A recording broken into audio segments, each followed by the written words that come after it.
Hi everybody, this is Boog-S Reviews, and today I'm going to be doing a review on the brand new Neca Ultimate Universal Monsters Black and White Bride of Frankenstein the Monster figure. So before we take a look at the monster, let's go ahead and take a look at all of the accessories that he comes with. So first up, he comes with a set of open hands. Up next, he comes with this bowl of soup.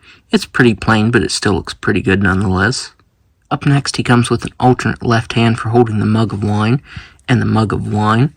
And this is actually painted really well. I like how you can see it running down the cup.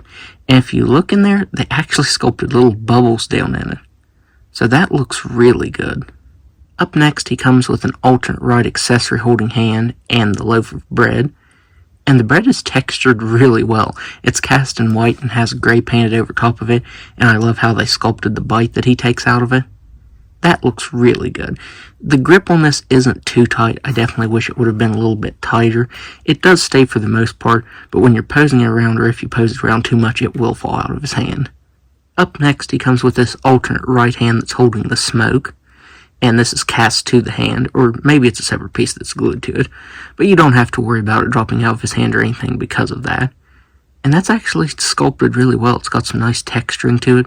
Would have been nice if we would have gotten a head sculpt that was blowing smoke to go with this. I don't know how they would have achieved that, but I think that would have been really cool to go along with this. Up next, he comes with the open mouth head sculpt. All of the teeth are printed on there, and that looks really good. All of the different tones painted to the skin and the texturing, that just looks really nice. That is a phenomenal likeness of Boris Karloff. It does sit kind of high up on his neck peg, though. The other ones don't, but this one sits up kind of high, so I'm not super fond of this one.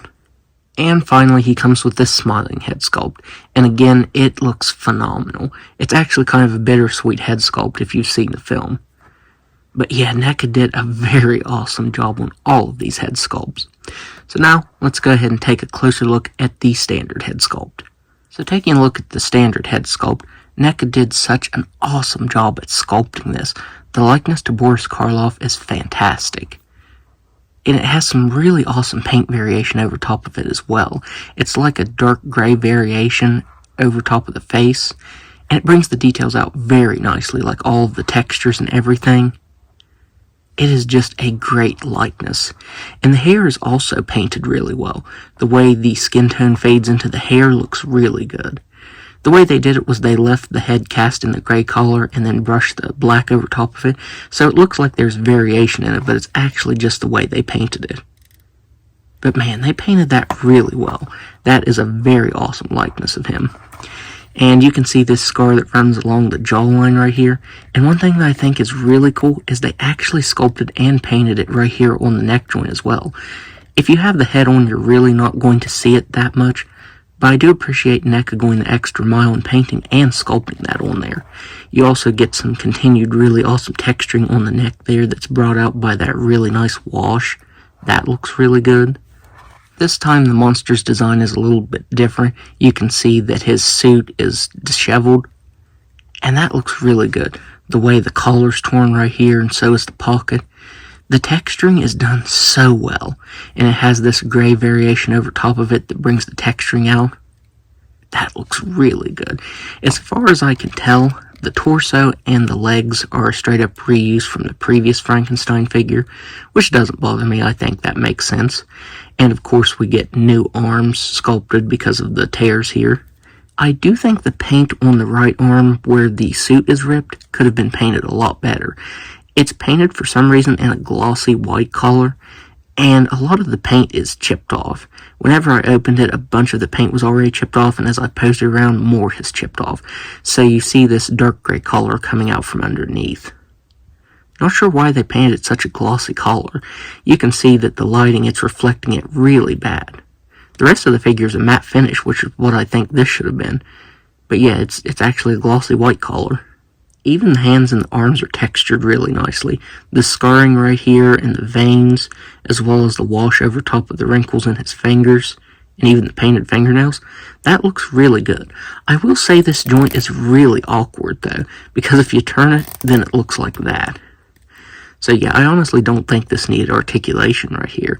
I think it could have done without that. And on this side, it is also painted really glossy. It's not just the material that's showing through the ripped part of his suit, though. The arm and the hand is extremely glossy, as opposed to the matte finish of the right side. So I thought that was kind of weird. The texturing on this arm looks really, really good. You get 2 different tones of gray painted over top of the light gray. And that looks really great. But just like with the other arm, the articulation looks really weird. And it's really loose. Whenever you move it, it feels like it's going to pop off. So yeah, I'm definitely not going to be moving that around that much. So now, let's go ahead and go over his articulation. So he has a ball-jointed head and neck that can look up all the way.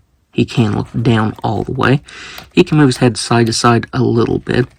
And all the way around. He has shoulders that can move all the way out. Single jointed elbows. The right does move in a little more than the left because of the cut in the material right here. He has those ugly swivel in the forearms that they sound tight, but they're actually really loose. It's really weird. He has swivel thrusts that can move side to side and up and down. He has a ball jointed diaphragm and waist that really can't move back, really can't move forward. It does move side to side up here very nicely, but down here at the waist it feels pretty hindered. He has ball-jointed hips that can just about do a complete split. He can kick forward that far. He can't really kick back that far. He has an excellent thigh swivel. Single-jointed knees that can bend back that far. Ankles that can move down very slightly, up incredibly slightly. This joint feels extremely stiff. And even the ankle rocker feels stiff. So yeah, I do wish the articulation would have been better down here in the ankles. It feels extremely fragile. So now, let's do some size comparisons. So first up, here he is next to the previous Ultimate Frankenstein figure. You can't really see much of the torso right here, but as I said, it's the same, and so are the legs. But everything else is all new parts.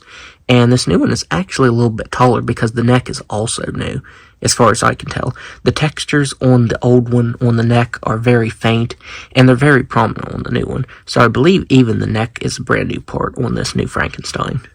And finally, here he is next to the bride.